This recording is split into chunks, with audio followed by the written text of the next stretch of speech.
Welcome to a very special edition of Expert Talks by Kalkine TV. I'm Sage. Today's guest is Mr Charlie Bresler Ph.D, the co-founder of Peter Singer's foundation, The Life You Can Save. And Peter Singer's been on an Australian national tour this month, so it's a very special time to connect with this organisation. And Charlie today will share his insights about effective altruism. During the times of the pandemic, the gap between the rich and the poor has gotten bigger. With many billionaires increasing their wealth, global poverty is expected to only be exacerbated by the current economic conditions. And recently you may have heard about 30-year-old billionaire Sam Bankman-Fried pledging to give away a large sum of his money. This is for the cause of effective altruism. So I'm keen to find out more. Excited to bring you live today Mr Charlie Bresler Ph.D, co-founder of The Life You Can Save. Welcome to the show, Charlie. Well, thank you very much for having me. It's a pleasure and an honor. Yes, I'm so keen to find out more about this great cause. Could you share with us the inspiration behind The Life You Can Save to begin with? Well, the personal inspiration for me came actually in a weird way. I was on a holiday with my family in Hawaii in 2012, and I happened to pick up a book called Practical Ethics by Peter Singer.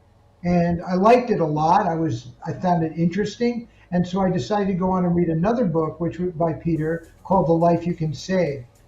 And I would say that a light bulb went off for me, not so much that the idea in the book, which is that we have the opportunity to help other people, particularly in the developing world where a dollar goes the furthest. But the light bulb for me was more like, do something about it, Charlie. You've been thinking about doing this your whole life. You've raised a family.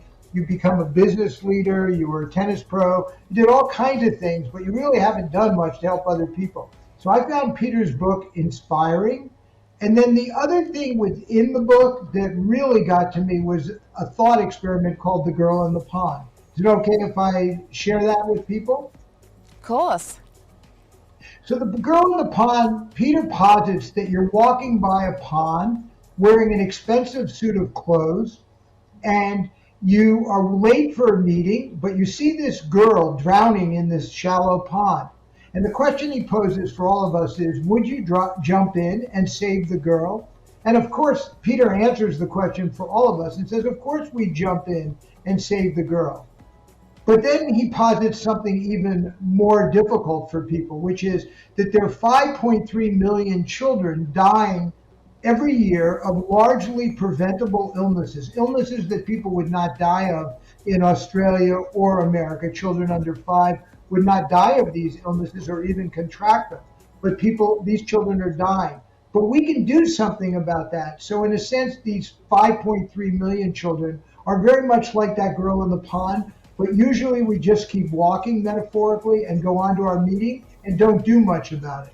So those were the inspirations for me to reach out to Peter, who I'd never met before, and say, hey, let's start a proper organization in the United States and Australia and eventually globally, and try to get more and more people inspired to give in a highly cost-effective, impactful way. And that was really the beginning for me. And that was 9 years ago, really.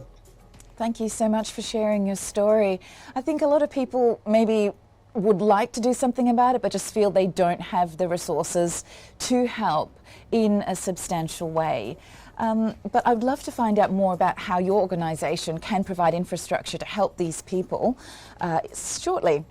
Global poverty has increased, as we mentioned before, during these pandemic times. Do you think it's in the government's place to be doing more to support the poor? I do think it's in the government's place to be doing more. Oddly enough, both Australia and America, the country I live in, are close to the bottom of wealthy countries in terms of their foreign aid as a percentage of gross net domestic product. The United States looks good on paper because they have such a large gross domestic product that they give the most money, but it's still a very small percentage compared to other countries. And so I think there's a lot more that can be done. And about only 2% of the aid that is given in foreign aid goes to income support. The most goes to infrastructure and other factors in various countries, and quite frankly, often serves political ends rather than poverty alleviation, although the two sometimes coincide quite well, not enough. And so I do think it's the government's place, but I also think there's a role for individual and foundation philanthropy to join in and do a fair share.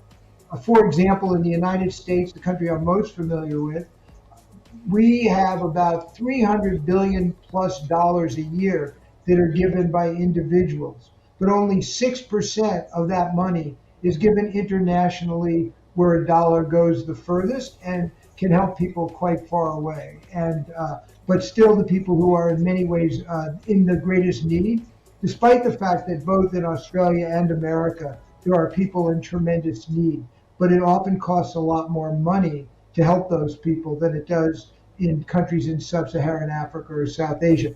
So I think both private philanthropy, and I mean people who are giving $2 to buy an insecticide-treated bed net, and governments that can give billions of dollars. I think there's a role for both government, private donations, as well as for industry to join in.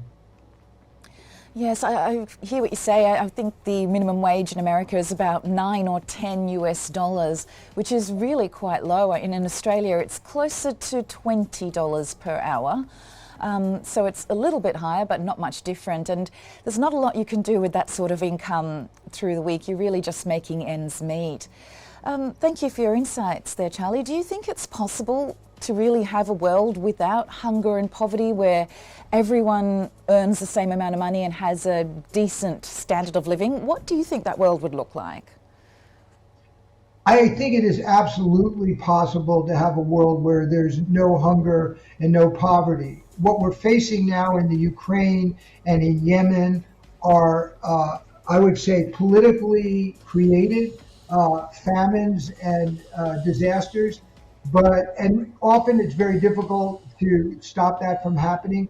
But in many, many countries around the world where there's poverty, that poverty could be alleviated. And the hope would be that we would start with the countries where we can alleviate poverty in South Asia or Sub-Saharan Africa. And we also try to do what we can to help countries where it's much more difficult to do that for political or military reasons, like the Ukraine or Yemen or Afghanistan. But I think it is possible to have a world like that. And I would refer people to a book by the Nobel Prize winning economist Amartya Sen called Development is Freedom, in which he argues that, for example, famines have largely been of human beings making, and that we had the capacity during these famines to feed people. That is not to say that, for example, now with wheat being tremendously impacted in the Ukraine, that we could necessarily change that situation. But yes, I think there could be a world without hunger or poverty. Do I think there could be a world where everyone makes the same amount of money and has access to the same material lifestyle? I think that world is utopian. And even though maybe in my youth I used to dream about a world like that, I no longer think that is the goal. I think the goal is to have a world where people and non-human animals are alleviated from unnecessary suffering. And I think that is the primary goal. I think people should always think about a world where people share some of the same material wealth, but I don't think that is what the goal is right now. True. Thank you so much. And it's kind of sacrilegious that governments and some companies like McDonald's can spend enormous amounts of money on advertising and government spending on defence instead of really helping people in need. There are so many parts of the world that need support. How can people find out where to start? Does your foundation offer any infrastructure to allow people to begin their journey in effective altruism? That really is our goal. Our motto is to make smart giving simple. And so we have two different mechanisms for doing that. First of all, we have bought back the rights to this book. I'm going to hold it up. It's Peter's book, the one that inspired me, called The Life You Can Save. And this book and all of what Peter is writing there are available as an ebook or audiobook on our website, thelifeyoucansave.org. And I encourage people to read the book and to really absorb Peter's message. The other thing we do, which may be much simpler for people, is that we've created a website on the lifeyoucansave.org. And on that website, we've curated approximately 25 highly effective nonprofits where if you give the money to that nonprofit through the website or directly to the nonprofit, you can get, in most cases, tax deductions. And you know, most importantly, that the money will reach the recipients. It won't be taken by some corrupt dictator or some administrator in some faraway country. These charities have been vetted very carefully by a number of different sources to make sure that the money you give will do things like buy a bed net for someone who might otherwise get malaria, deliver a life-saving operation to a woman who otherwise would be crippled post-childbirth, restore people's sight, like the Fred Hollows Foundation in Australia does, for as little as $50, particularly children who have congenital cataracts. So when you look through our website, thelifeyoucansave.org, you find the opportunity that I was excited about 9 years ago when Diana, my wife, and I said, my gosh, this is about time we use some of our privilege, both in terms of our time, but also in terms of our financial resources to help other people. And this organization has been built on the desire to help other people have that opportunity. I like to say that you can save more lives than Superman or Batman, and you can do it from the comfort of your own living room. That is not to say you can solve all the world's problems, or the ones that are particularly in front of us in Ukraine, Yemen, Afghanistan, but it is to say that if you focus on what you can do, you can feel like you're not powerless in this world. That is a very encouraging statement there. Thank you so much, Charlie. But yes, I mean, the world almost can't afford its own problems in some ways. I mean, Australia's got a national deficit of close to $90 million, I think, or even more. Amazon's doing a lot in Australia to help people with housing, which is great to hear. And the exchange rate, when you give in Australian or US dollars to these emerging economies, it actually doubles or even triples. So when you see the money growing and able to help these people so much, it must be such a great feeling. It is. It's really amazing that you can restore a child's sight, one child, for $50, a child that otherwise would go blind throughout their entire life. Where in order to train a guide dog in Australia or the United States to assist a blind person, which is a very important thing to do, it costs thousands and thousands of dollars. And yet for $50, we can restore someone's sight. It's quite inspiring. Thank you. Now we have to round up the discussion now. I understand you've got quite a busy day ahead. Could you tell us a little more about the programs offered? You've just mentioned them now, but if someone was to jump on your website and if the first thing they're to look at, would you recommend them to start somewhere?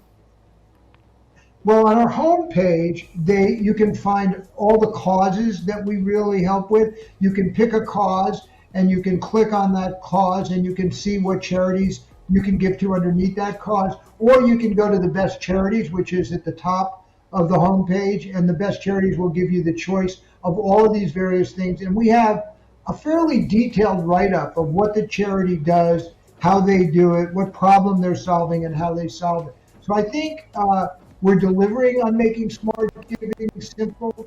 I would say what we're really failing at still, as are most organizations, is making it really live for people. It's a lot easier to help a child in that pond who's right in front of you than to help a child in Africa who's thousands and thousands of kilometers away. And so we have not done a very good job yet of helping people feel that warm glow of giving locally, but we're encouraging people to at least understand what they can do and to act on that while they maybe still give money to the causes locally that they might otherwise have given. I think that we hope that people will do both. We don't expect people to just completely stop helping their fellow Australians that are local, but there's so much more you can do overseas. So we want to present that opportunity, and the website really gives you that opportunity. Thank you. And the other thing is, one more thing, if you want to get in touch with me directly, or Rickard, who's now executive director of the organization. You could go to Rickard at thelifeyoucansave.org or Charlie at thelifeyoucansave.org. Rickard lives in Sydney, and he would be more than happy to talk to you, as would I. But I live in the northwestern part of America. Fantastic. Thank you so much for your personal details there.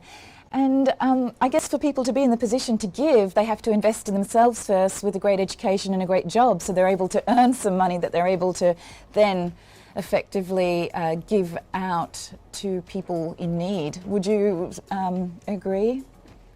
Well, I certainly encourage my own children to do those things, although my son likes to joke with me because he became an organic farmer after going to the University of California, Berkeley. He decided not to use his education quite in that way. But I do think people need to prepare themselves if they have the opportunity to do it. But I want to highlight that you can give $2 to get an insecticide-treated bed net at Against Malaria Foundation and still make a contribution to a child and a mother being covered by an insecticide-treated bed net. So regardless of your circumstances, you can make a contribution, but obviously starting with your own personal development is a very important part of it.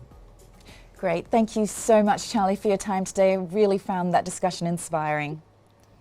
Thank you so much. I really appreciate the opportunity, and I hope people will follow Peter's advice into a great Australian. Thanks again.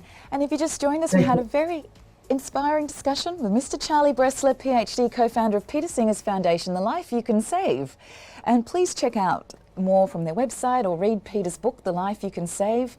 And for the full interview, check it out at Kalkine Media's YouTube channel. Until the next episode, stay apprised and invest wise with Kalkine.